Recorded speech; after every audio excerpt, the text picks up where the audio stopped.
Didn't say anything, Dave Chappelle, because I was having a wonderful time, and I wasn't sure how you'd feel about it. I said, you knew how I'd feel. And she said, I'm going home. I don't want any trouble from you. I said, home? It's only 2 songs left. I mean, we might as well finish the night. And we ended up having breakfast together. Everybody's mad about something. Recently, I got attacked online by some gay bloggers, and it hurt my feelings. I have no problem with gay people, but I fucking hate bloggers. I'm not saying it because this person was gay. They was just acting like a bitch online. They was like mischaracterizing my jokes, trying to make a point off of me, when it was really, it's like, yo, I'm your ally, motherfucker. I'm not trying to stop gay people. I got better shit to do. This motherfucker was saying things to try to get gay people to beat me up.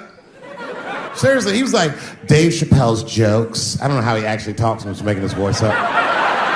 Dave Chappelle's jokes were an affront to the manhood of all gay men. What the fuck does that mean? I didn't say anything that would allude to gay men not being men. I know you men. In fact, what could be manlier than fucking another guy in the ass?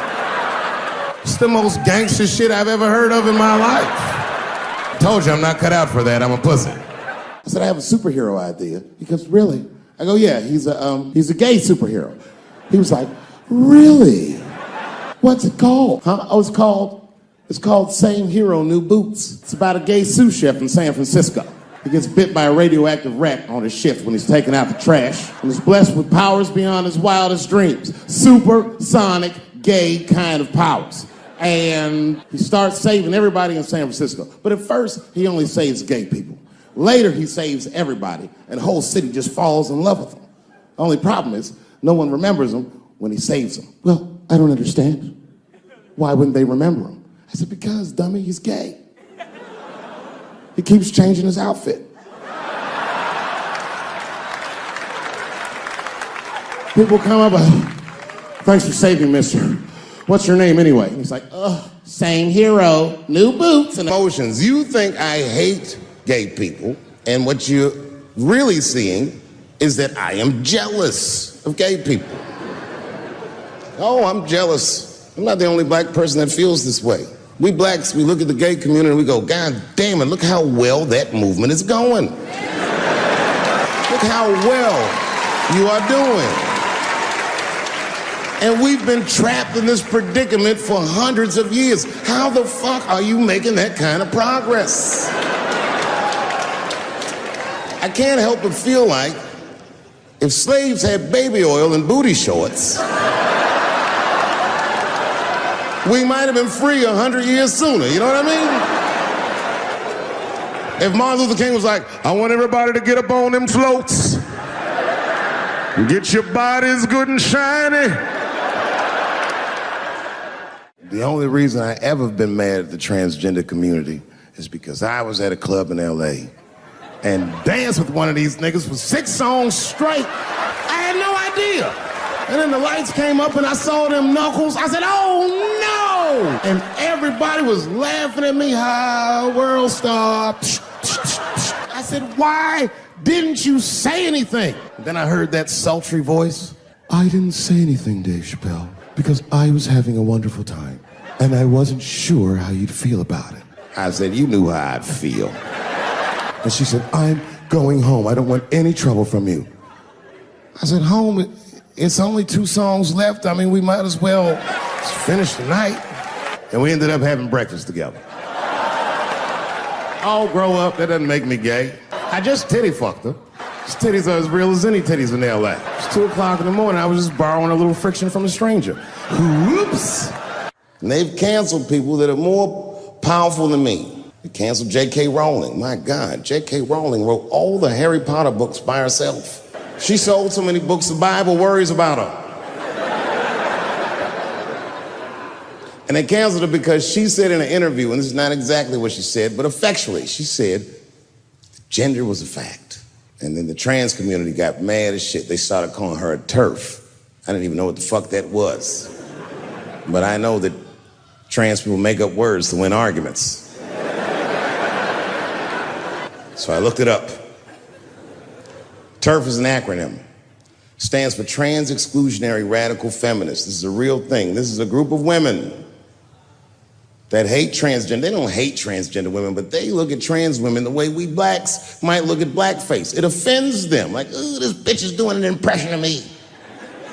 I came in the club minding my own business, and a woman came up to me. She goes, oh my God, Dave Chappelle. And I was just being reciprocally nice. Hey, miss, how are you? Blah, blah, blah. Benign talk, nothing to it. And all of a sudden, this lesbian fellow stepped between us. Hey, nigga, that's my girl. I said, yo, my man, back up like that. She said, I ain't backing up off shit, nigga. That's my girl. I said, bro, you're gonna have to give me 3 feet like this. She said, stop calling me a man, motherfucker. I'm a woman. I said, what? And then I looked deep in this nigga's cheekbones. I said, oh my God, you are a woman. It was just too much for me to even wrap my mind around. But I tell you what, I unballed my fist immediately, and I softened my posture so that she would know she's in no danger. I even changed the tone of my voice. I said softly, sweetly, like a pimp might say. Bitch, I'm about to slap the shit out of you. I'm goddamn sick of it. This is the worst time ever to be a celebrity. You're gonna be finished. Everyone's doomed. Michael Jackson has been dead for 10 years, and this nigga has 2 new cases.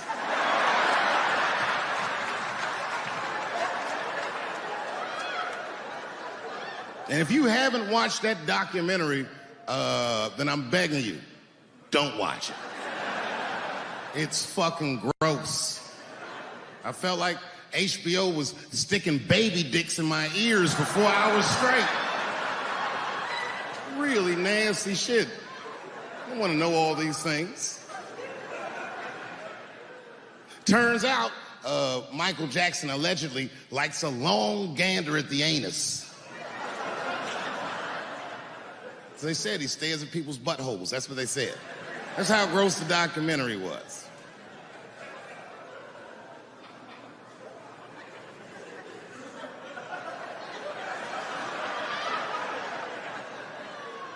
I'm gonna say something that I'm not allowed to say. But I gotta be real. I don't believe these motherfuckers. I believe it. But let me qualify the statement. I am what's known on the streets as a victim blamer. You know what I mean? If somebody come up to me like, Dave, Chris Brown just beat up Rihanna. I'll be like, well, what did she do?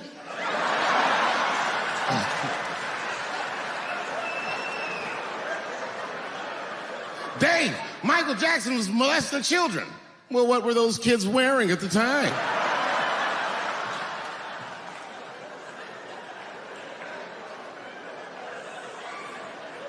I don't think he did it. But you know what? Even if he did do it, you know what I mean?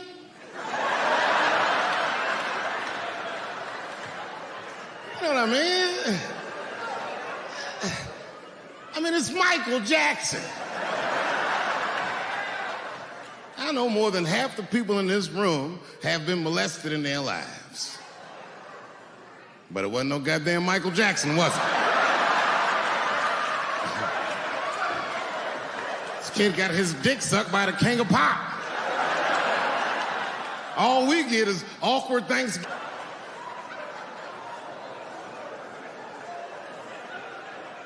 You know how good it must have felt to go to school the next day after that shit? Hey, Billy, how was the weekend? How was my weekend? Michael Jackson sucked my dick. And that was my first sexual experience. If I'm starting here, then well, sky's the limit.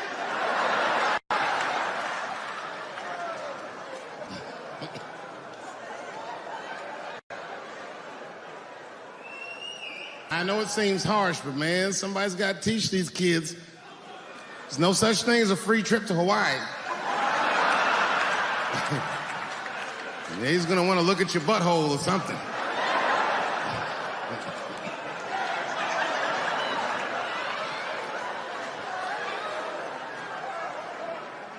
You know why I don't believe it? You know why I don't believe it? Because if Michael Jackson's out here doing all this molesting, then why not Macaulay Culkin? Macaulay Culkin said in an interview that Michael Jackson never did anything inappropriate with him or even around him. Think about that shit.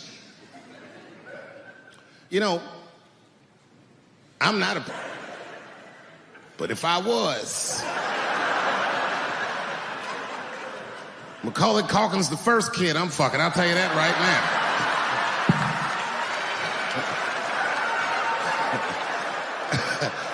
I'd be a goddamn hero. Hey, that guy over there fucks a kid from Home Alone. And you know how hard he is to catch.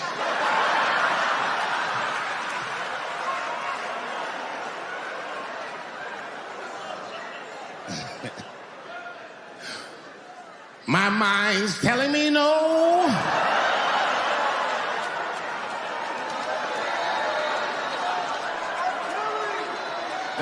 Okay, R. Kelly is different.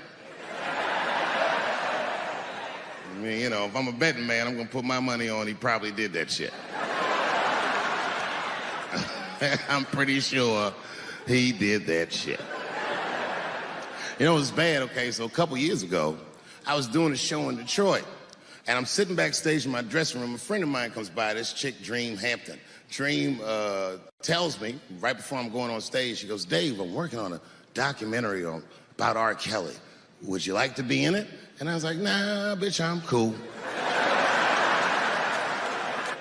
I went on stage, I just forgot about the shit. And then 2 years later, the documentary comes out, Surviving R. Kelly. And when it comes out, Dream's promoting the shit, and she keeps bringing me up. She said, I asked Dave Chappelle to be in my documentary, and he said it was too hot for TV. Bitch, I did not say that. It does not even sound like how I talk. Oh, that's too hot for TV? I would never say that shit.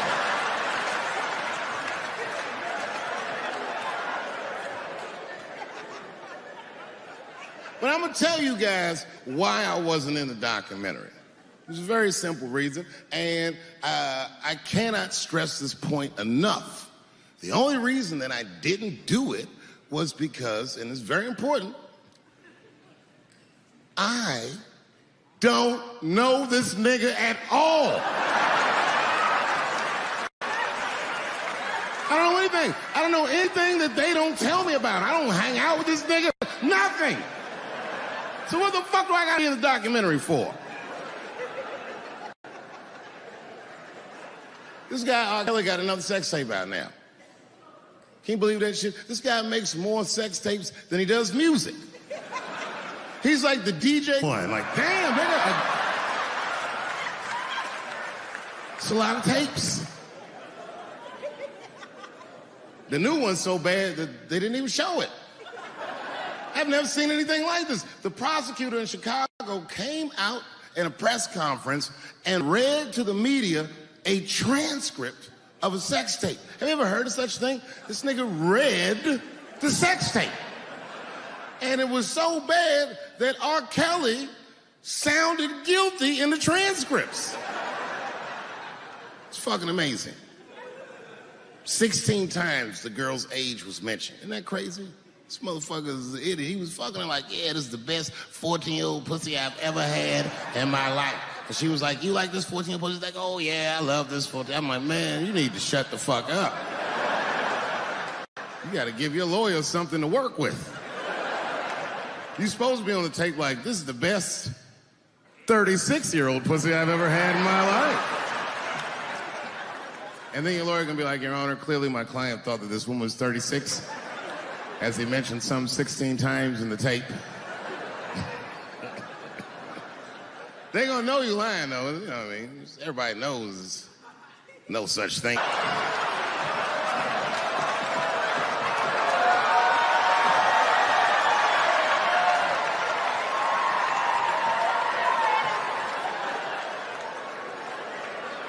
And now we get to the core of the crisis.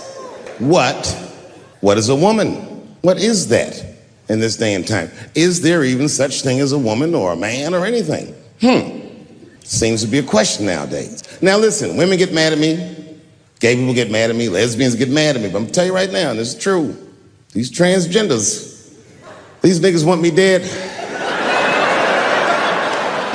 I've gone too far, I've said too much. And I gotta tell you, I'm very worried about it. I'm not even joking. Every time I come out on stage, I be scared. I be looking around the crowd, searching for knuckles and Adam's apples to see where the threats might be coming from. A nigga came up to me on the street the other day. He said, "Careful, Dave, they after you." I said, "What? One they or many theys?" How old is 15 really? Oh, that's a good question. That's a good question. I'm not saying that a person is as smart as they're going to be at 15. That's not what I'm saying, man. But I am saying 15 to me is old enough to decide whether or not you want to be pissed on. I mean, that's me. If you can't make a decision like that by the time you're 15, then just give up, motherfucker, because life is way harder than that. I make tougher decisions all the time. If you don't want to get pissed on, just get the fuck out of the way. It's not even a decision. If I start peeing on the front row, they're not going to have to calculate and think, oh, how do I feel about this? Am I okay with it? They just move. You can do that at 15. I could have. I've been 15. When I was 15, I was doing stand-up in nightclubs. I smoked reefer from time to time. Friends were selling crack. I was trying to finger fuck people. I knew what was happening around me to some degree. Getting pissed on was the least of my worries at 15. Trust me. But it keeps coming up. There's a lot of confusion around that age. Anytime 15 comes up, people freak out. Like when that girl, Elizabeth Smart, got kidnapped. Right? Remember in Utah last year, 15-year-old girl Elizabeth Smart was kidnapped, and then they finally found her, and the whole country was relieved. And I was the only one saying, damn, she wasn't that smart after all. Not because she got kidnapped. That could happen to anybody. I'm not knocking her for that. I'm just saying, if you kidnapped me when I was 15, you gotta take me further than 8 miles away from my house, man. God damn. You can't hold me prisoner around shit I recognize. I'll break away. I'll break away. Fuck off me, nigga. That's my bus stop. I know where I'm at. I'm going home.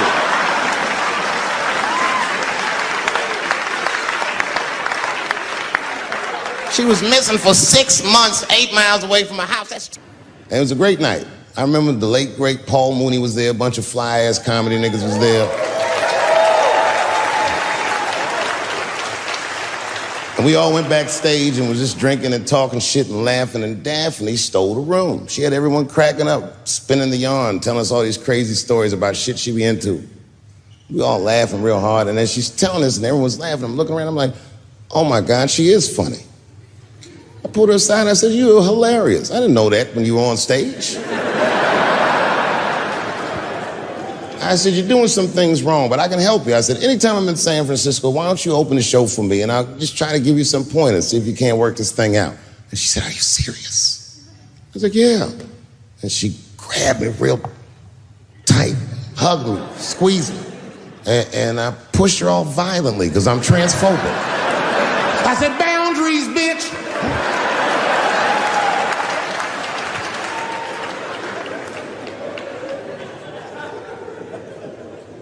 When Sticks and Stones came out, a lot of people in the trans community were furious with me, and apparently they dragged me on Twitter. I don't give a fuck, because Twitter's not a real place.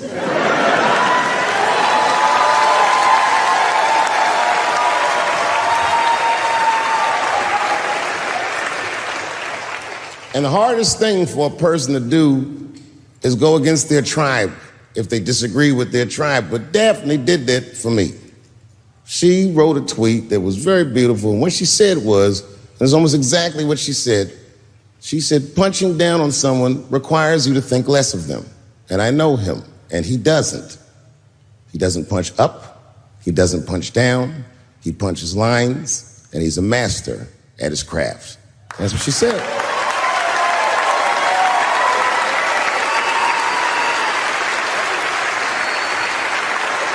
Beautiful tweet.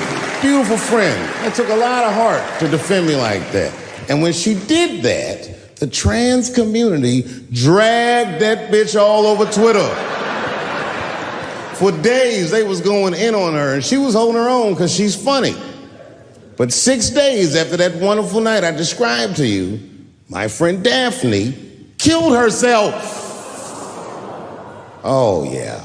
It's a true story. My heart was broken. Yeah, it wasn't the jokes. I don't know if it was them dragging her. I don't know what's going on in her life, but I bet dragging her didn't help. I was very angry at them. I was very angry at her. I felt like Daphne lied to me. She always says she identified as a woman, and then one day she goes up to the roof of a building and jumps off and kills herself. Clearly, only a man would do some gangster shit like that. Hear me out. As hard as it is to hear a joke like that, I'm telling you right now, Daphne would have loved that joke. That's why she was my friend.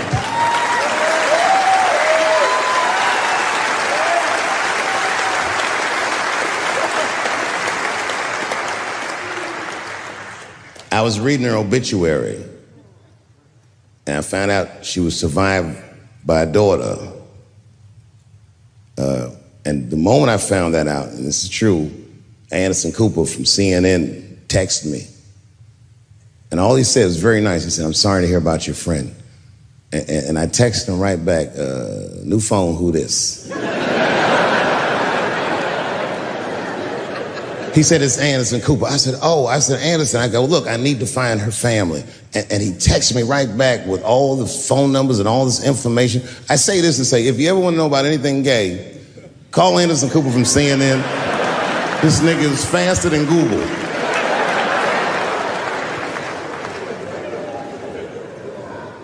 What I did is I got in touch with the family and I started a trust fund for her daughter, because I know that's all she ever really cared about.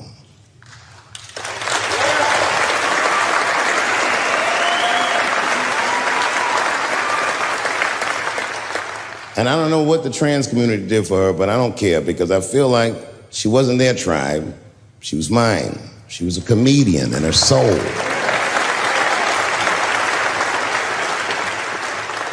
Her daughter is very young, but I hope to be alive when she turns 21, because I'm going to give her this money myself. And by then, I'll be ready to have the conversation that I'm not ready to have today. But I'll tell that little girl, "Young lady, I knew your father." And he was a wonderful woman.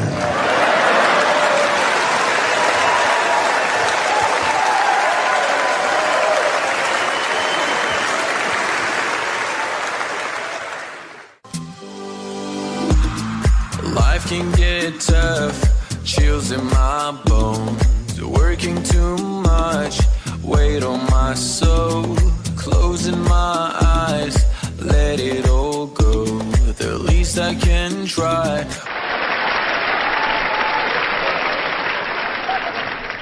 Sometimes, sometimes racism works out in black people's favor. Yeah, it doesn't happen often. It happens very rarely, but when it happens, it is fucking sweet.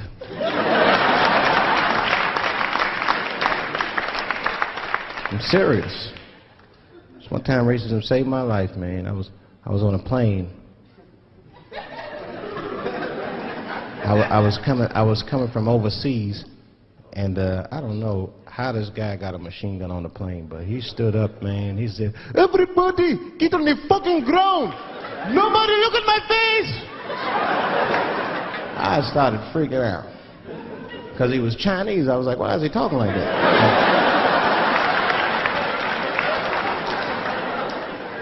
He was screaming and crying. I was the only brother on the plane. Well, I thought I was the only brother. I looked over, there was one other black dude. He was from Nigeria. I looked over at him, he was looking right in my face, man. He didn't say two words to me, he just looked at me, he was like...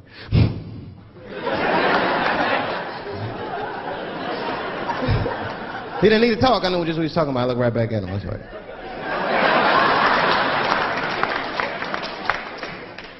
Some white dudes on the front of the plane seen us, they were like, "Oh my God. I think those black guys are gonna try to save us."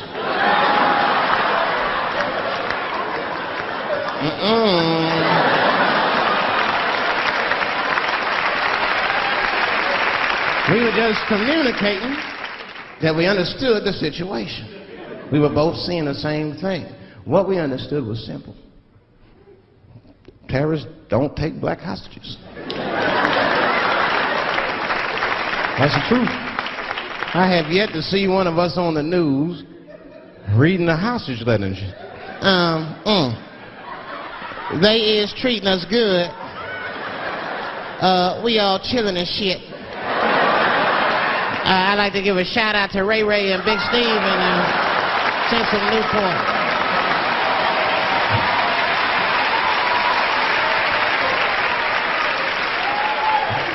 You're not gonna see it. Terrorists are smart. They know what they're doing there, you know. They terrorists. They know that black people is bad bargaining chips.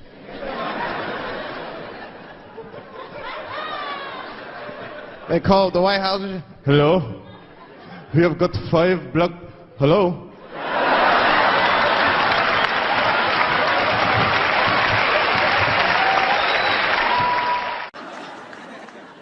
You know who I feel real bad for is Indians. Everybody feels bad for Indians. They get dogged openly because everybody thinks they're dead. These motherfuckers are not all dead, all right? I've seen, with my own eyes, I've seen a gathering of 1,500 Native Americans. They were all gathered in one place. The place is called Walmart in New Mexico. There's Indians everywhere. I'd never seen Indians before. I wasn't even sure if they were Indians. It's fucked up, but I asked one of them. It's not nice, but I seen him in the sports section looking at bows and arrows. I had to say something, excuse me. I don't mean to be rude. Are you an Indian? And he was cool. Yes. Yes, I'm Indian. Still didn't believe him. I had to test him to be sure. This is fucked up. But I had a gum wrapper in my pocket, so I balled that shit up and I threw it on the floor. And a single tear came out his eye. I said, oh, shit. I had so many questions. So what tribe are you from? I am a Navajo. I said, word. I studied you in social studies. You're a hunter-gatherer, correct? He said, I guess so. That's what you wish to call it. I said, why? What do you call it? He said, I am an alcoholic.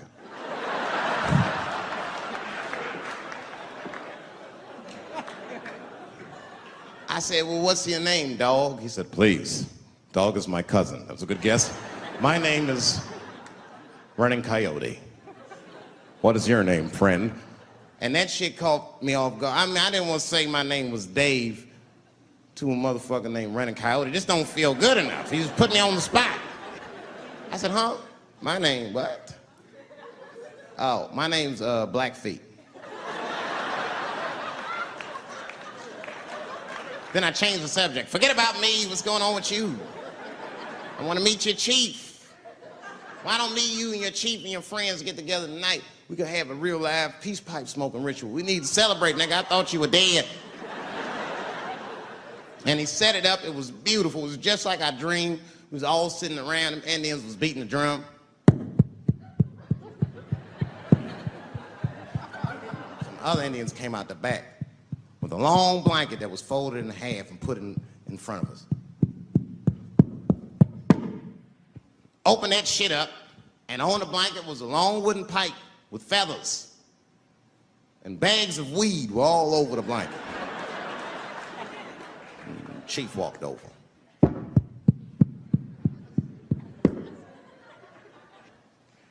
The big ones are 50. The little ones are 25. And these are 10.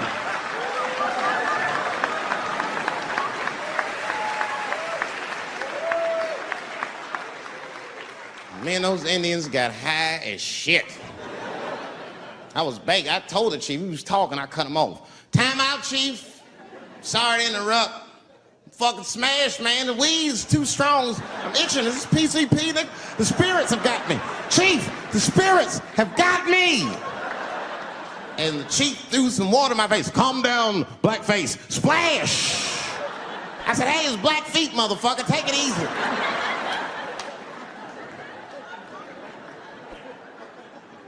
Black feet. You're welcome to stay amongst me and my tribe for the night until the spirits leave you. And they gave me my own teepee to sleep in, which sounds nice. I personally felt like it was a little fucked up, you know, because they all had houses, man. It's like, why can't I sleep with y'all in the house and watch TV? Nigga, I can't be on this grass all night.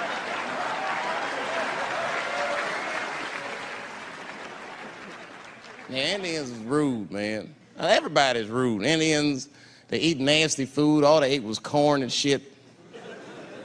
Doritos, I think they call them. That's right. People only see the surface. They see the division in our foods. Just because I eat chicken and watermelon. They think that that's something wrong with me. Let me tell you something. If you don't like chicken or watermelon, something's wrong with you, motherfucker. There's something wrong with you. Where are all these people that don't like chicken and watermelon? I'm sick of hearing about how bad it is. It's great. I'm waiting for chicken to approach me to do a commercial, nigga. I'll do it for free, chicken. It's the least I can do. They make fun of Latin people for eating, what y'all eat? Beans, rice, corn. Listen, that's not a reason to hate a motherfucker, all right? It's funny, but it's not a reason to hate. The only reason these things are even an issue is because nobody knows what white people eat. You've been very good at keeping that shit a secret amongst yourselves. I study white people. You don't know that. I'm writing a paper on you. Not even for school, nigga, just to do it, just to get, I'm just doing this independent research. I'm spending my money, that's why I'm working so hard. I follow you around grocery stores. They freak out. I just try to peek in the cart. They always say, get away from my cart, nigga. What are you looking at? Chicken and giblets are over there. You must be lost. These are vegetables.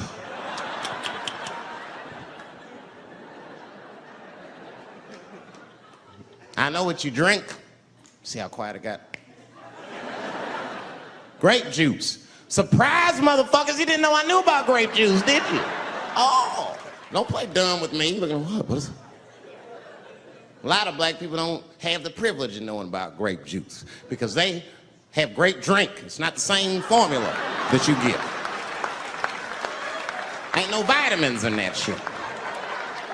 You might have one of your black friends over, Todd. Todd, would you care for a glass of grape juice? What? Nigga, what the fuck is juice? I want some grape drink, baby. It's purple. I don't think I know what a grape drink is. What? I have some apple juice if you want. What the fuck is juice? I want some apple drink.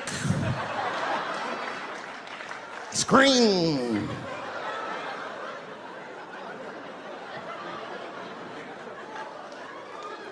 Remember that commercial for Sunny Delight when all the kids run in from outside playing? And they all run to the fridge. All right, I got some purple stuff, some Sunny D. As soon as you say Sunny D, all the kids go, yeah! Watch the black kid in the back. If you ever see that commercial again, look at that black kid. He'd be like, I want that purple stuff. That's drink, nigga, that is drink. They want drink. I want all them vitamins, nigga, I want drink. Sugar, water, purple. That's the ingredient, sugar, water, and of course, purple. It's too fucking much. I got a lot of things to talk about tonight. First of all, I've stopped smoking weed. With black people, you didn't let me finish, motherfuckers. God damn. I'm sorry, black people, to break the news so publicly, but I can't smoke with you anymore. Every time I smoke weed with my black friends, all you talk about is your trials and tribulations. I'm sick of that shit. I got my own problems. Nigga, that's a waste of weed. I'm smoking weed to run away from my problems, not take on yours. From now on, I smoke weed exclusively with white people. calm down, motherfuckers. You win by default. You got good weed conversation. All white people talk about when they get high is other times that they got high. I can listen to that shit all night. Dude, remember at Frank's last week? It's fucking smashed, man. And catalogs everything they drink. 2 shots of Jaeger, tequila, 4 bong hits, man, beer, cheeseburger. That shit is great. Only bad part is you cannot pass out around white people. Every time white dudes pass out around each other, they always do some borderline gay shit when the guys are sleeping. Frank fell asleep, so we like stuck a carrot in his ass and put shaving cream on his balls. Like, why, motherfucker? Why would you do that to a friend of yours? He trusted you enough to sleep around you. You gonna put a carrot in his ass? Is that nice? I tell you right now, if I put a carrot in a black dude's ass, a nigga will kill you when he wakes up for some shit like that. That is an automatic death sentence on the street. It's a rap for you. I'm gonna kill that motherfucker. I thought y'all was friends, baby. What happened? I fell asleep at his house, right? We was drinking, and I fell asleep at his house, and while I was sleeping, right? I'm just gonna kill that motherfucker, all right? That's all you need to know. And fuck carrots. I know it's fucked up, but I tell you the truth. You know, everything's funny. Everything's funny till it happens to you. 3 months, a mere 3 months after that terrible attack that Chris Rock endured, I was on stage at the Hollywood Bowl, and a lunatic jumped out of the crowd and attacked me. Now, I gotta tell you, if it happens to you, you don't even know what the fuck is happening. It was like slow motion. I just looked over. I don't know this nigga. And I just looked and said, oh my God, I'm being attacked. And this motherfucker was ragged. He jumped at me. He was like, ah! I'm old, but I'm fast. I caught this motherfucker's head with my hand and pulled his hoodie over his eyes. I can still feel his head in my hand. It was spongy. He had been growing dreadlocks. Not the beautiful dreads that Rastafarians grow. These were accidental LA homeless dreads. This shit had leaves and sticks and bottle caps and shit in it. Some kind of grease. I was like, ugh, like this. And then I fell down. And he knocked me all the way on the ground. And I was like, man, this is a bad situation. I'm like, I don't know if I'm gonna die or what's gonna happen. But in that moment of vulnerability, you know what occurred to me that had never occurred to me before in my life? In that moment, it occurred to me that bodyguards should not wear dress shoes to work. Travis! This nigga Travis came out slipping and sliding on some kind of beautiful loafer and fell flat on his back. I said, oh my God. Now both of us are down. I gotta handle this shit myself. So I popped right back, boom. And then the kid that knocked me down, he popped out, boom, and we looked at each other and realized at the same time, I was bigger than him. And that motherfucker took off running. And I started to chase him, and I said, fuck him. And I picked the microphone up. So I'm gonna finish this show now. That's right.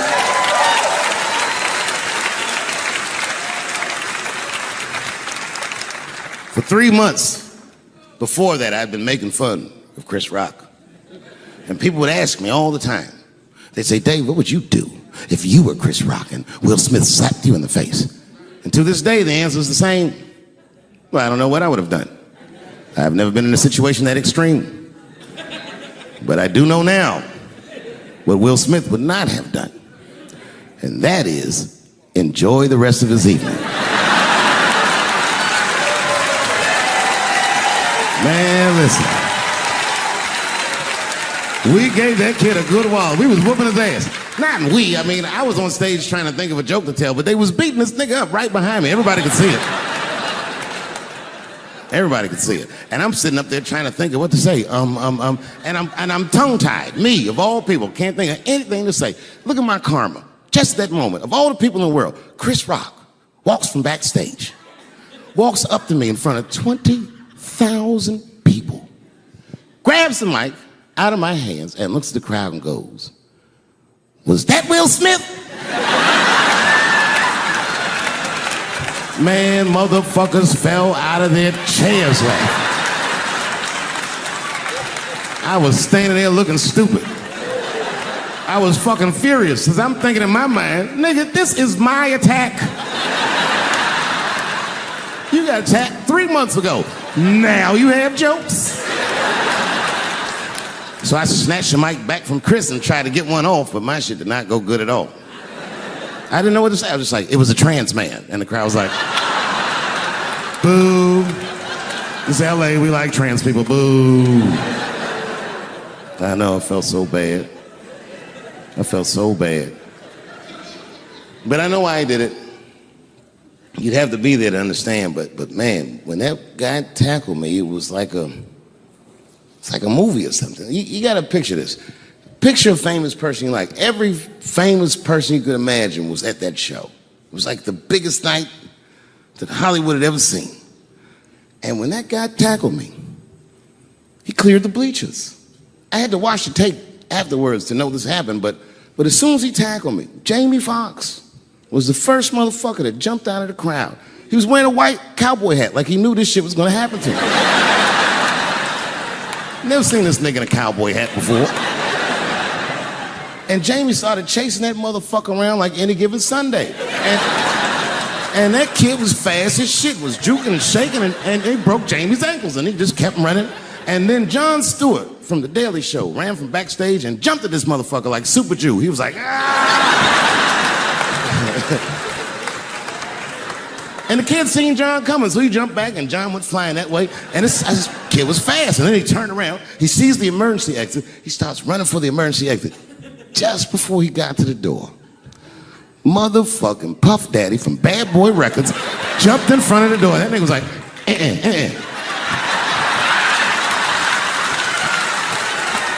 Boy,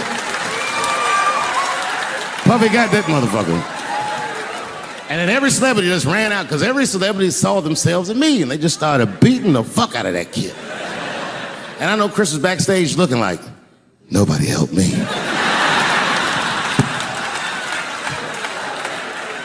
Everybody hates Chris.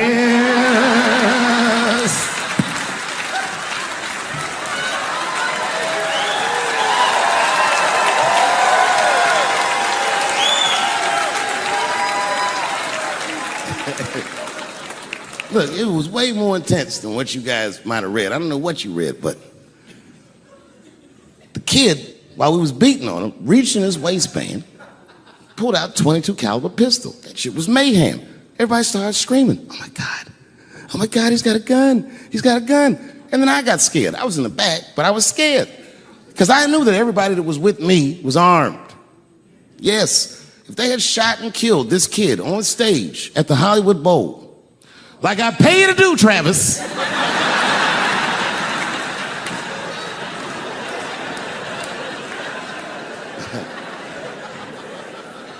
but Travis G'd up. Travis wrestled the gun out of the kid's hand, and then he took it like this and tried to chamber the round, and he couldn't. So he pulled the trigger, and it wasn't a gun. A knife blade popped out of the front. I guess this kid was gonna stab me. Some scary shit. So the next night, even though I didn't have a show, I said, I gotta get right back on stage. And I went and did a show. And someone in the audience screamed out, Dave, what happened with the attack? And I didn't know there was journalists in the room. All I said was that this nigga had a knife that identified as a gun. I got 6 more weeks of bad press for that joke. I didn't even do nothing to this nigga. That's not right. That was not right.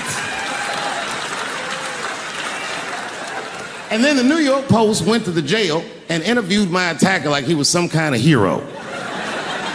And I read that interview. It turns out the entire attack was my fault. Yes, I triggered him. I didn't mean to. I had done jokes about the homeless.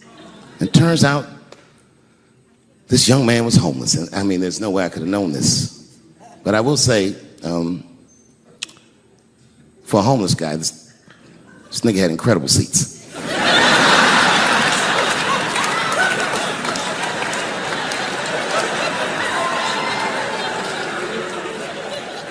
Oh, and they said I triggered him because I had done LBGTQ jokes, and it turns out this fella was a B. That was the headline in the article. It said, Dave Chappelle's alleged attacker is bisexual. I said, alleged attacker? This motherfucker definitely attacked me. I'll show you the tape. He's allegedly bisexual. I'm gonna need to see him suck somebody's dick before I believe the rest of this article.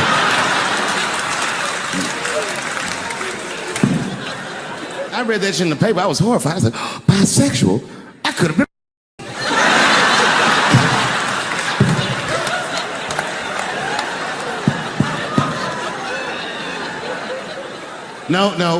No, you know what though? It's not funny because after all that madness ensued, I went to the hotel room. I was by myself and I opened the door and my wife was in there alone. She was sobbing, like sobbing. I said, oh my God, what's wrong with you, bitch? Did you get attacked too?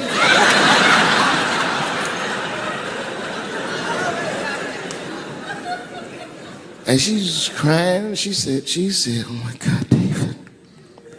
She said, if you had died tonight, me and the kids would have nothing.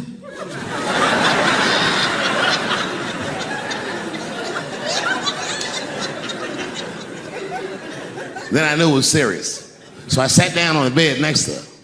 And I reached in my pocket, I pulled some keys out that she had never seen before. She said, what are those keys? And I gently placed them in her hands. I said, sweetheart, those are the keys to my safe deposit box. God forbid anything ever happen to me. But if it does, don't even worry about it. You and the kids have everything you need in that box. I've already taken care of it. And she was looking at them keys, and I could see her mind realize what we were actually talking about. And then she just started crying harder. And to be honest with you, that made me cry a little bit too. And we hugged each other real tight.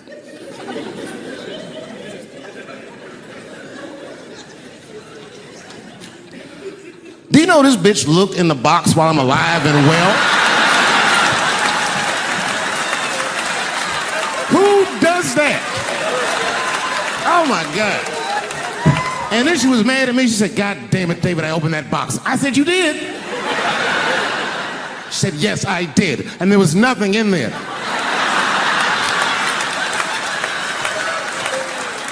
I said, nothing? Oh. She said, nothing except your stupid joke book. I said, whoosh. I said, well, sweetie, look. If you tell those jokes exactly how they're written, you and the kids should be fine. They're really good jokes.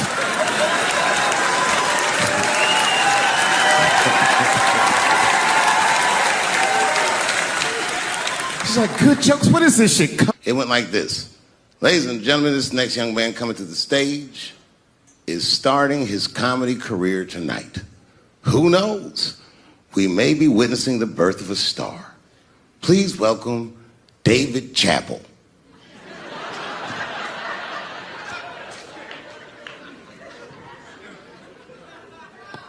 From the first time that I ever held a microphone, I was sure this was it. I knew I was home. I knew I had found my thing. And my God, man, I was a child. I got good. Matter of fact, I was good from the moment I started. And I'm not saying this to be a braggart. I'm telling you the truth. These old niggas was in awe of me. How was this little boy so poised? They used to say. I was. I mean, you know, I got better, but...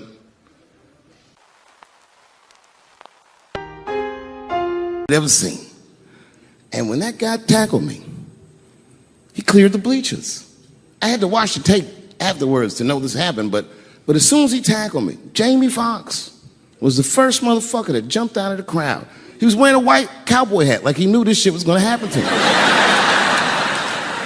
Never seen this nigga in a cowboy hat before. And Jamie started chasing that motherfucker around like any given Sunday.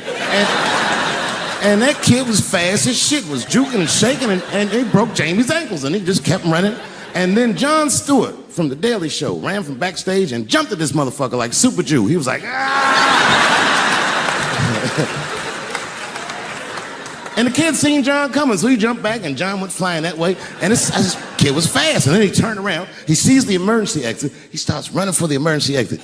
Just before he got to the door, motherfucking Puff Daddy from Bad Boy Records jumped in front of the door. That nigga was like,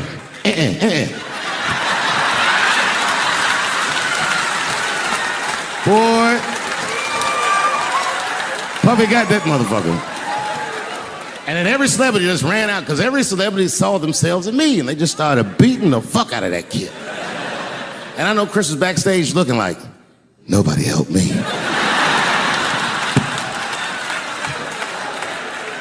Everybody hates Chris.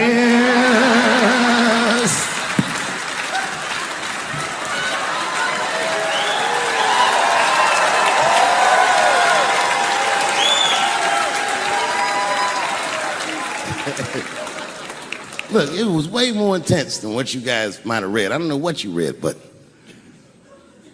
the kid, while we was beating on him, reached in his waistband, pulled out a .22 caliber pistol. That shit was mayhem. Everybody started screaming, oh my God, he's got a gun, he's got a gun. And then I got scared. I was in the back, but I was scared, because I knew that everybody that was with me was armed. Yes, if they had shot and killed this kid on stage at the Hollywood Bowl, like I pay you to do, Travis,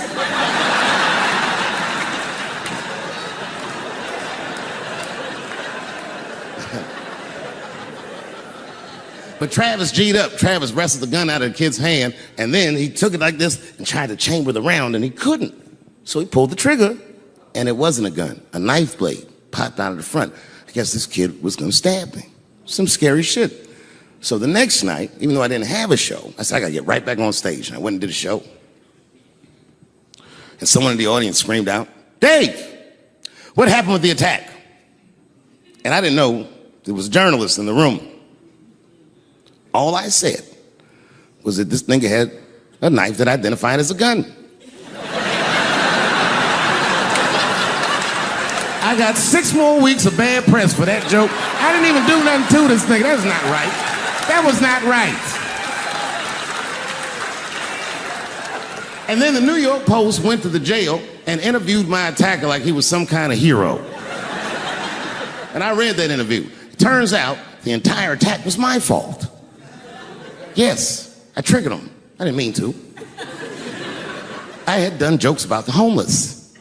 It turns out this young man was homeless. And I mean, there's no way I could have known this.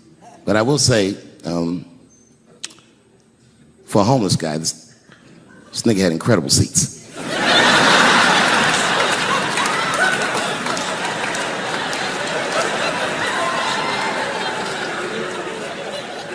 Oh, and they said I triggered him because I had done LBGTQ jokes, and it turns out this fellow was a bee. That was the headline in the article. It said, Dave Chappelle's alleged attacker is bisexual. I said, alleged attacker? This motherfucker definitely attacked me. I'll show you the tape. He's allegedly bisexual. I'm gonna need to see him suck somebody's dick before I believe the rest of this article.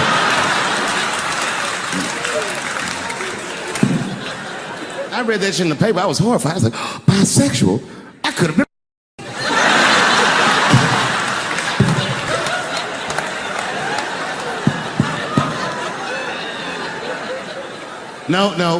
No, you know what though? It's not funny because after all that madness ensued, I went to the hotel room. I was by myself and I opened the door and my wife was in there alone. She was sobbing, like sobbing. I said, oh my God, what's wrong with you, bitch? Did you get attacked too?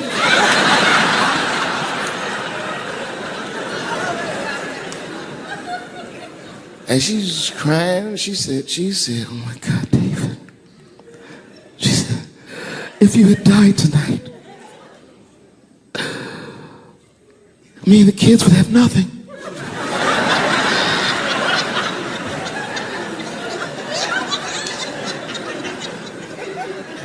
Then I knew it was serious. So I sat down on the bed next to her. And I reached in my pocket, I pulled some keys out that she'd never seen before. She said, what are those keys? And I gently placed them in her hands. I said, sweetheart, those are the keys to my safe deposit box. God forbid anything ever happen to me. But if it does, don't even worry about it. You and the kids have everything you need in that box. I've already taken care of it. And she was looking at them keys, and I could see her mind realize what we were actually talking about. And then she just started crying harder. And to be honest with you, that made me cry a little bit too. And we hugged each other real tight.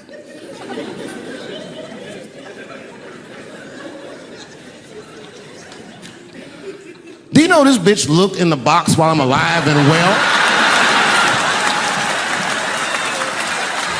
Who does that?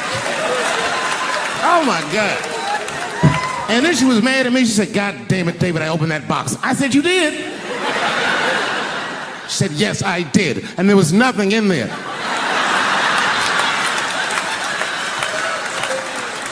I said, nothing? Oh. She said, nothing except your stupid joke book. I said, whoosh. I said, well, sweetie, look. If you tell those jokes exactly how they're written, you and the kids should be fine. They're really good jokes.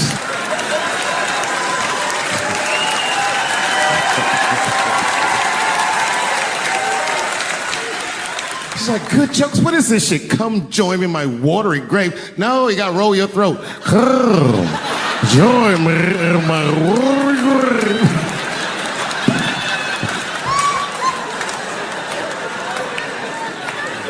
I said, I need a gun immediately. The guy didn't answer, no questions. He just grabbed a 12-gauge shotgun, handed it to me. I'd never even held a gun before. I'm not a dummy. I'm like, well, I need some bullets too. And the guy reached under the counter, put 2 box shells on the counter. He said, all right, buddy, which box do you want? I didn't know. One box had a picture of some ducks on it. The other box had a picture of some deer. I said, well, what's that box with them ducks? He said, oh, that there's birdshot. And then he goes just like this, I'm not exaggerating, he goes, that won't kill a man. He said, it'll just pepper him up nicely. I said, what the fuck? Pepper? I said, well, what's that box with the deer on it? He goes, oh, that there's buckshot. That'll put a hole in the goddamn truck if you wanted to. So which box do you want? And he picked the one with the deer up and shook it. I thought he was trying to trick me. I was like, do you have a box with a picture of a white dude trespassing on it? Because it's exactly the strength I'm looking for. The fuck am I getting my kids vaccinated for an old-ass disease like measles? This is ridiculous. You might as well give them a diarrhea shot if you're so worried. Diarrhea has a bigger body count than the measles do. You know, diarrhea is funny today, but 100 years ago, if your ass had diarrhea, you were a goner. There was like a 0 chance of survival. You get that first squirt, uh-oh. Better start getting my affairs in order. But I don't have much time. It's diarrhea. It's very serious. You just watch your buddy slowly die in a pool of his own shit. I give up diarrhea. Too strong. Nowadays, your buddy will just be like, oh, well, you got diarrhea? Just eat a banana, nigga, drink some water. Let's get to the club. Still make last call. Because if these women were serious, you know what they would have done? They all would have fired their agents. And they would have went to the mailroom of one of these big agencies and found a woman that was busting her hump in there and said, if you want to talk to us, then you have to talk to her. And if they did that, then she would be big and they would be big and nobody would get fed to Harvey Weinstein. But did they do that? No. Was that their idea? No. Surprisingly, it was mine. And what I think the feminist movement needs to be very successful is a male leader. I'll do it. I will. I will lead you women to the promised land. I will make sure you get equal pay for equal work. I will make sure that nobody harasses you or fucks with you on the job. I will protect all of your interests. And all that I ask for in return is that you suck my dick. You know, everyone has it hard, but I think harder than black people and harder than Arabs and harder than Mexicans, you know who has it the worst? Fat black people. It's hard for white people to understand, but that's what I'm saying is very true. Fat black people have a really rough road, because all manner of things kill white people, but you know what kills more black people than anything, more than police and terrorism? Salt, nigga, regular ass table salt. Here, white people are getting Ebola cures and shit, and meanwhile, I'm dying from fucking the flavoring. Look, honestly, I'll stop talking about it. Let me say this, though. Let me just say this. Can we all just say that we've seen it coming? Were you surprised? It's like when that guy threw that banana at me. Do you think I was surprised? Hell no. I've been in show business 30 years. I was expecting this banana. I knew one of these nights, it's like somebody gonna throw a banana at me one of these nights, niggas. I'm just being real. It's fucked up, man. It's a tough time for the blacks. I love you too. And then here comes the banana peel. I'm waiting on it in a second. You know, that's how it starts.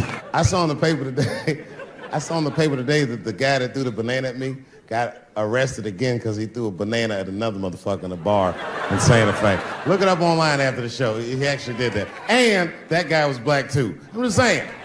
And you know what a guy said he did it at night? He said, I did it because Dave Chappelle is racist. So, nigga, that's not the best way to handle that if I am racist.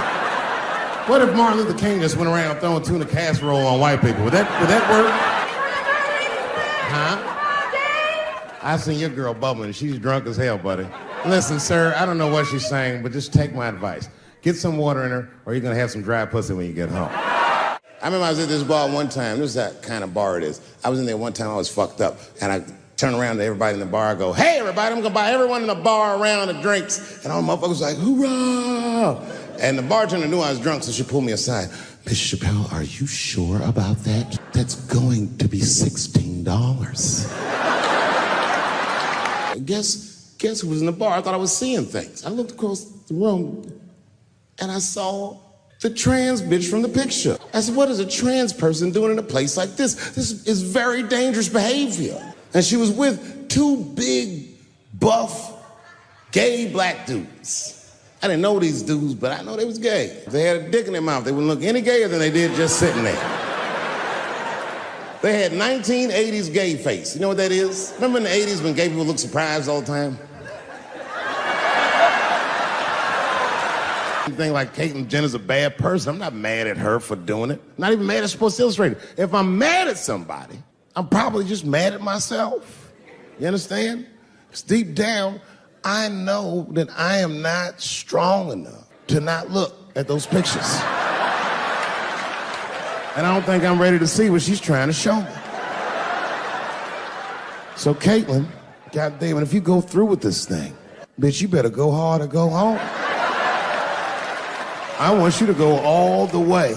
Hustler style. Do you know what hustler style means, miss? That means spread the lips.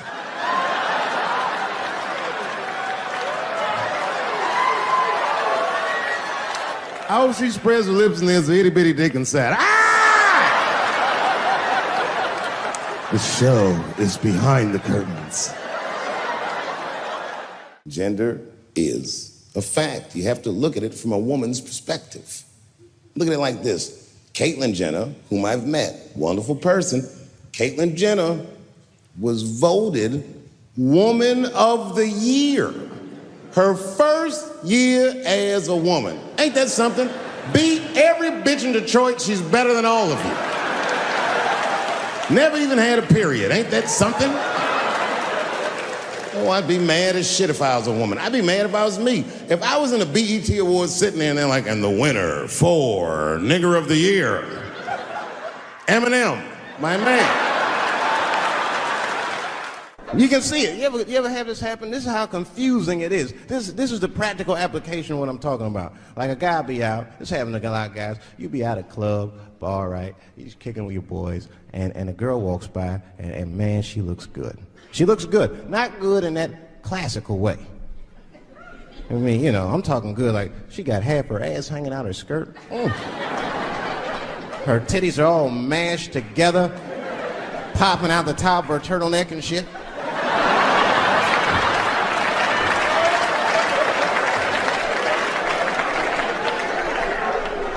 And you with your buddies, right?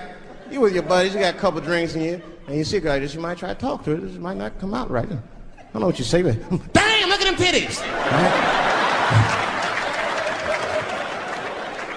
The girl gets mad and says, wait a minute. Just because I'm dressed this way does not make me a whore. Which is true. Gentlemen, that is true. Just because they dress a certain way doesn't mean they are a certain way. Don't ever forget it. But ladies, you must understand that that is fucking confusing. Just is. Now that would be like me, Dave Chappelle the comedian, walking around the streets in a cop uniform. Somebody might run up on me. Oh, thank God. Officer, help us. Come on, they're over here. Help us. I'm like, oh, just because I'm dressed this way does not make me a police officer. You understand what I'm saying? It's like, all right, lady, fine. You are not a whore. But you are wearing a whore's uniform, I'll tell you that shit right now. I'll never forget the first time I was on stage. The guy that introduced me was a guy named J.T. Newton. I'm 47. I can close my eyes and remember the introduction like it was yesterday. It went like this. Ladies and gentlemen, this next young man coming to the stage is starting his comedy career tonight. Who knows? We may be witnessing the birth of a star. Please welcome David Chappelle.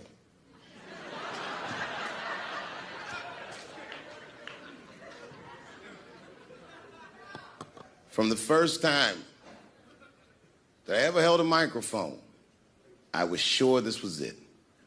I knew I was home. I knew I had found my thing.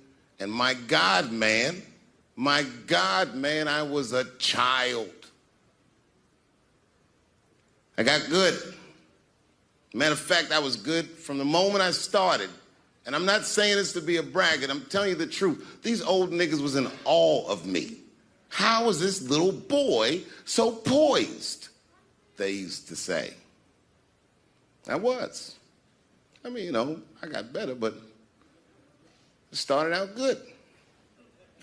About a year into it, when I was 15 years old, I had written a joke during the AIDS epidemic about having a Goodyear condom. Something, I don't even remember the joke. Something about an industrial strength condom by Goodyear.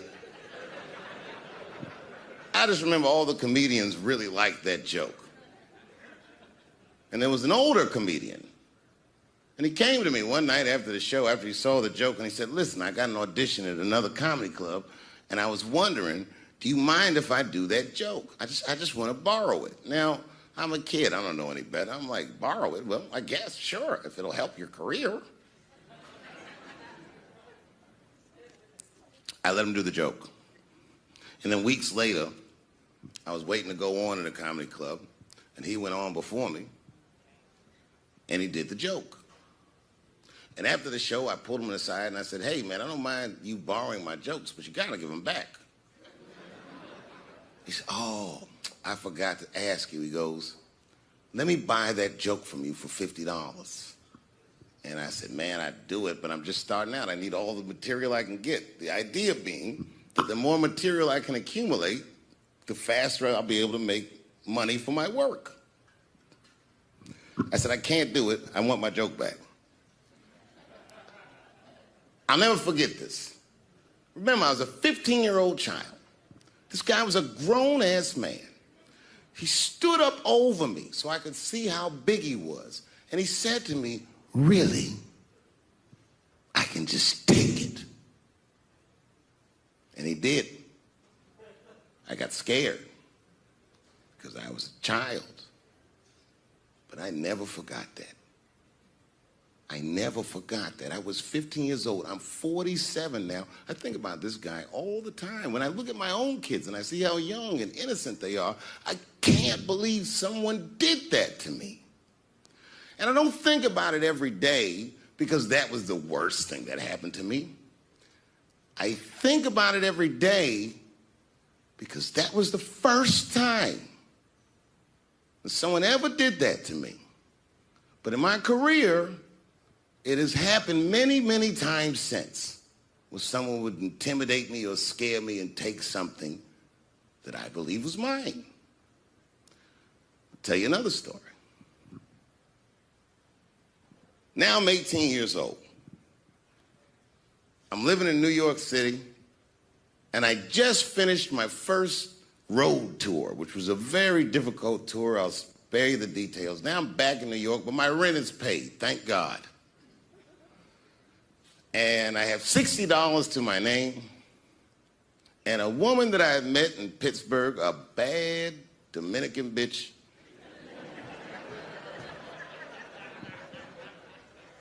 was coming to New York. She was going to spend the weekend with me. I couldn't wait for her to get there. She was coming that evening. But remember, I only had $60 for a whole weekend to entertain a bad bitch. Now I'm walking through Greenwich Village, and I see something I've never seen before. 3-card Monte. You know what that is? Yeah, the guy had the whole thing. The table was set up, and he had the 3 cards, and the crowd was hooting and hollering, and he was like, find the red card, find the red card, and people were playing. Sometimes they win, sometimes they lose, but it was really exciting, and I'm standing there watching it, and I noticed while I'm watching them play this game that the red card, the one you're trying to find, had just a little bend on the corner. And I'm watching and I'm like, yo, this guy doesn't seem to know that red card is bent. I'm gonna beat this motherfucker.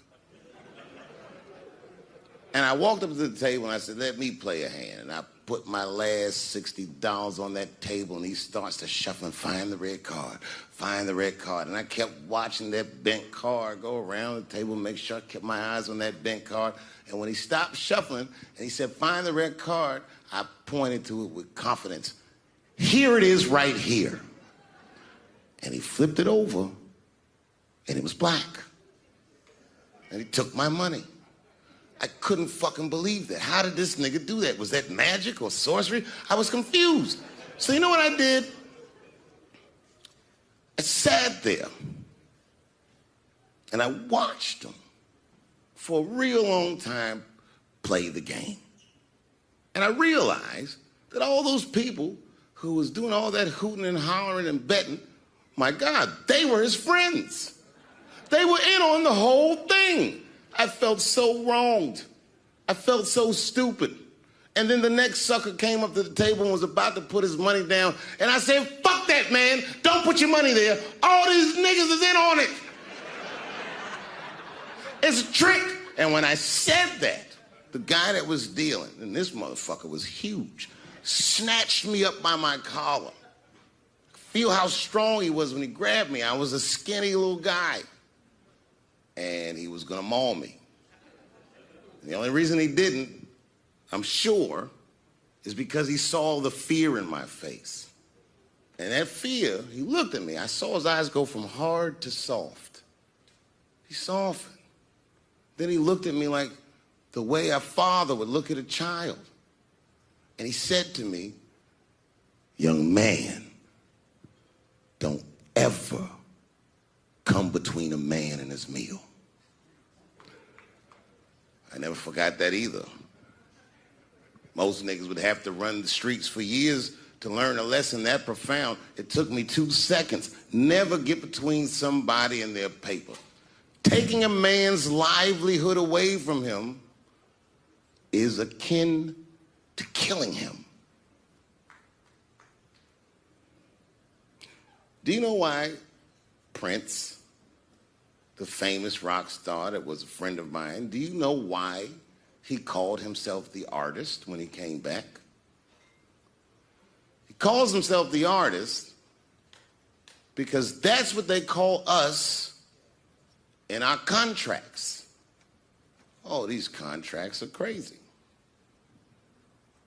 You should hear the terminology they say in these contracts. To use your name and likeness in perpetuity throughout the universe. Who the fuck could possibly know what that means? Nobody does.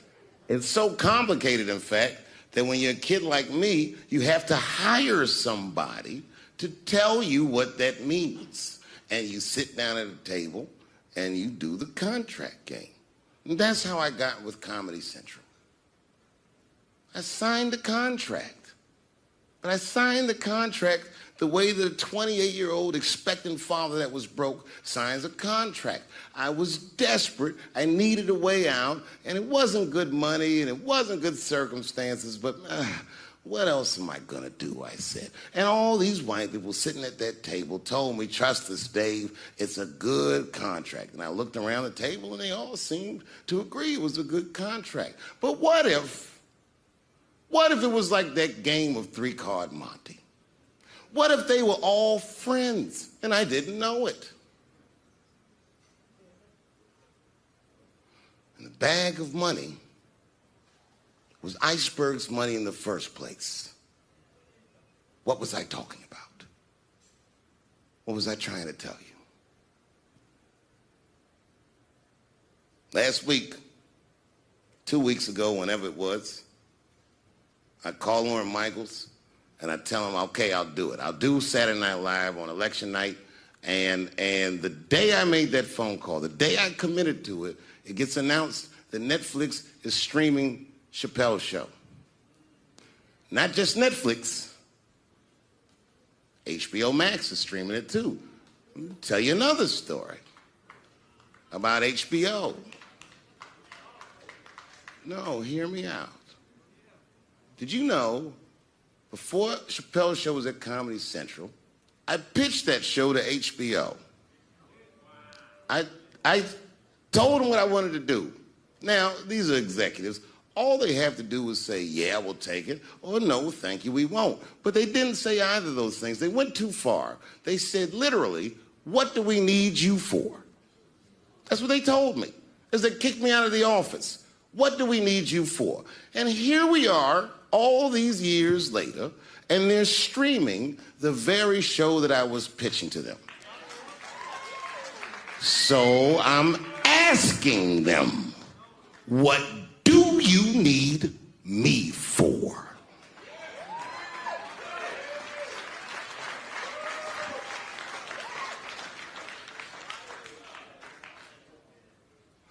People think I made a lot of money for Chappelle's show.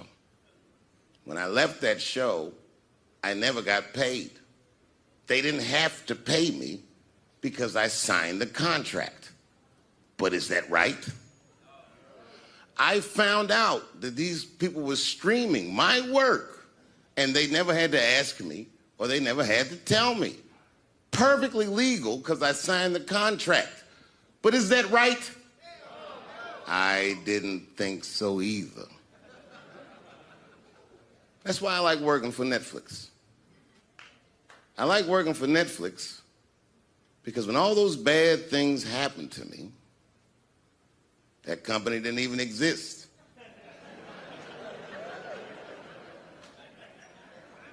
And when I found out they were streaming Chappelle's show, I was furious. How could they not know? So you know what I did? I called them and I told them that this makes me feel bad. And do you want to know what they did? They agreed that they would take it off their platform just so I could feel better. That's why I fuck with Netflix. Because they paid me my money, they do what they say they're gonna do, and they went above and beyond what you could expect from a businessman. They did something just because they thought that I might think that they were wrong. And I do. I think if you are fucking streaming that show, you're fencing stolen goods. They stole that from me. They just took it. And I'm not up here trying to tell you guys that I believe that Comedy Central gave me a raw deal just because I'm black. I believe that they gave me a raw deal because this fucking industry is a monster. It's the same monster that these Me Too bitches was trying to tell you about. But they hate the monster for how it fucks. And I hate that monster for how it eats. But my God, man, it's the same monster. When I quit the show, all my friends would say, well, fuck them, Dave. Why don't you just do Chappelle's show at another network? Yeah.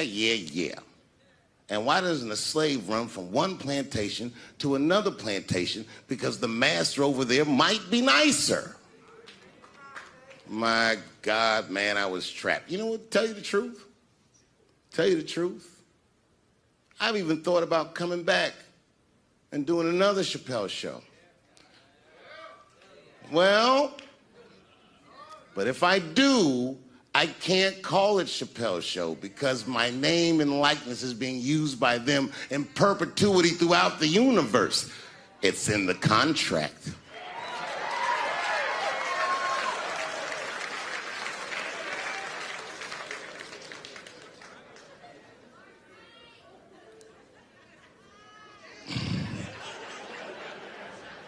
You're not supposed to do this in my business. I'm up here doing something that nobody else in this business has the balls to do. I'm telling you something that you need to know. I'm trying to explain to you what you're seeing. You don't understand what you're seeing. I am publicly flogging a network. And I know that this network niggas, they watching me and they saying, why are you doing this so publicly? Doesn't feel good to be flogged publicly. Oh, believe me, I know. I know exactly how that feels. When I quit my show, they said I was crazy. What was crazy about it? I just didn't want to do it anymore. They said I smoked crack. That's impossible. I was a devout Muslim. I didn't smoke or drink. But I do now, bitch, because you ruined my fucking life. Now it's their turn. This is their first nigga lesson, and I'm honored to give it to them. They're gonna pay me for this show. I called my agent. I said, is there anything I can do about this show? And he said, no. Well, fuck you too then. If you want something done right, I guess you gotta do it yourself. So I'm not going to the agents. I'm coming to my real boss. I'm coming to you. I'm begging you, if you ever liked me, if you ever think there was anything worthwhile about me, I'm begging you, please don't watch that show. I'm not asking you to boycott any network. Boycott me. Boycott Chappelle's show. Do not watch it unless they pay me.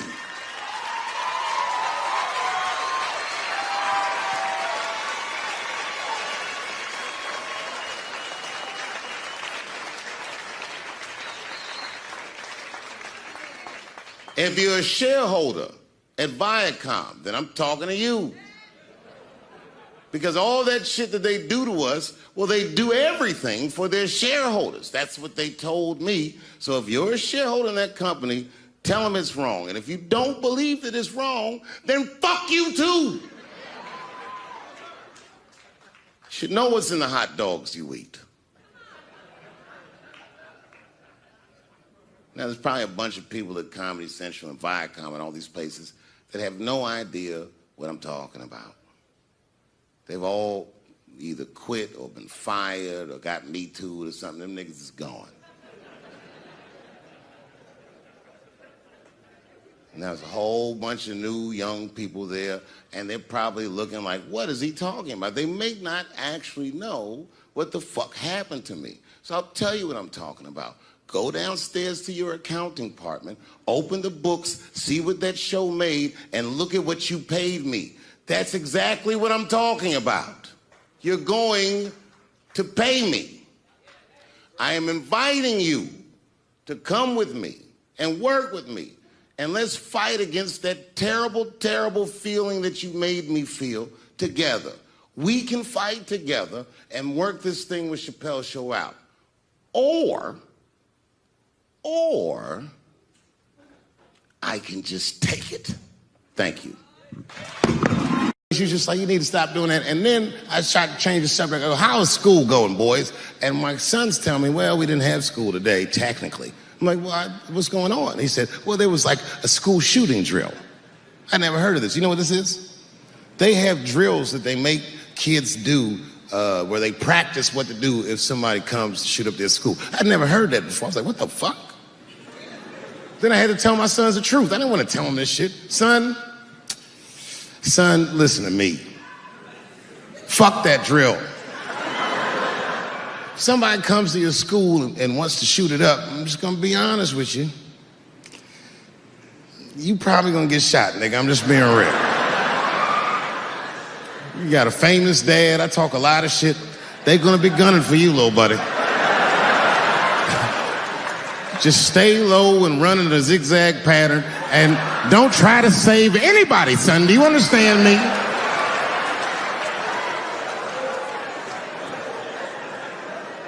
If you're a parent, this shit is terrifying. This shit is real scary. All the parents is looking at each other crazy because we know as parents that one of us is raising the shooter. Just don't know which one of us it is. All we know for sure is that if you're a white parent, the chances that it's you is exponentially higher than the rest of us. It's fucking crazy. You know, I hated school too. It never occurred to me. Kill everybody in school? It's fucking crazy. Just do what I did, nigga. Try some things. Have you skipped school, nigga? Skip school. Take a walk and meet some other kids. Fuck school, nigga. Some scary shit. I've given this a lot of thought. I don't see any peaceful way to disarm America's whites. I hate guns, personally. I can't stand them. Yeah, but I have several.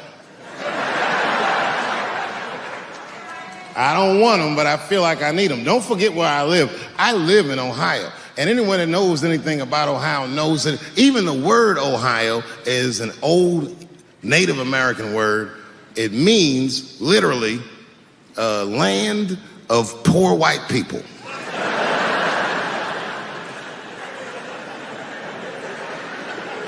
And I don't know what's going on down here, but in my experience, poor white people love, and I mean they fucking love, heroin. They can't seem to get enough of it. I didn't even know what I was looking at first. I was just driving like, why are all these white people so sleepy out here? These things. It's really bad. As a matter of fact, I was coming out of a nightclub the other night in Dayton, and I'd parked my car in the alley, and no one was out there. I didn't have no bodyguards or nothing. I was home. I figured everything was fine. And as soon as I opened my car door, all by myself, suddenly one of these heroin-addicted whites just pops out of a trash can. It scared the shit out of me. I screamed, ah!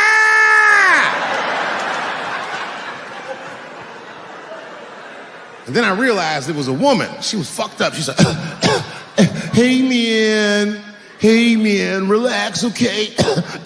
I'm sick, all right? I need some drugs, man. Please, I'll suck your dick for $5, man. I was like, ugh. 2.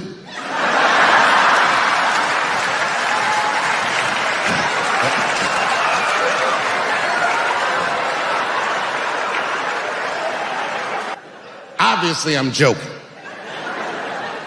This opioid crisis is a crisis. I see it every day. It's as bad as they say. It's ruining lives. It's destroying families. Sadly, you know what reminds me of us? These white folks look exactly like us during the crack epidemic. You know, it's really crazy to see. And all this shit they talk about on the news about how divided the nation is, I don't believe it. I feel like nowadays we're getting a real good look at each other. It's wild because I even have insight into how the white community must have felt watching the black community go through the scourge of crack. Because I don't care either.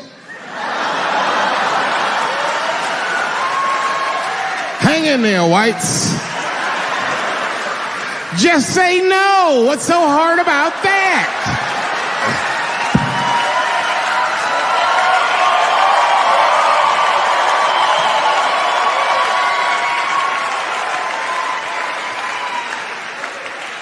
Remember when y'all said that to us? But it's okay. There's no grudges. Now you finally got it right. Once it started happening to your kids, you realize it's a health crisis. These people are sick. They are not criminals. They are sick.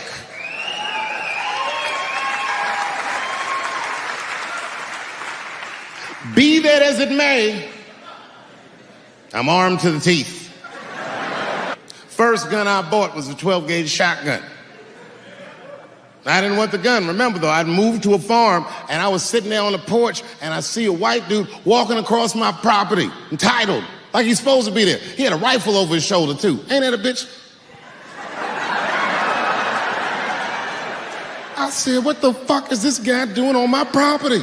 I was mad as shit, but I was unarmed. So I ended up just waving to this motherfucker like a bitch. I was just like...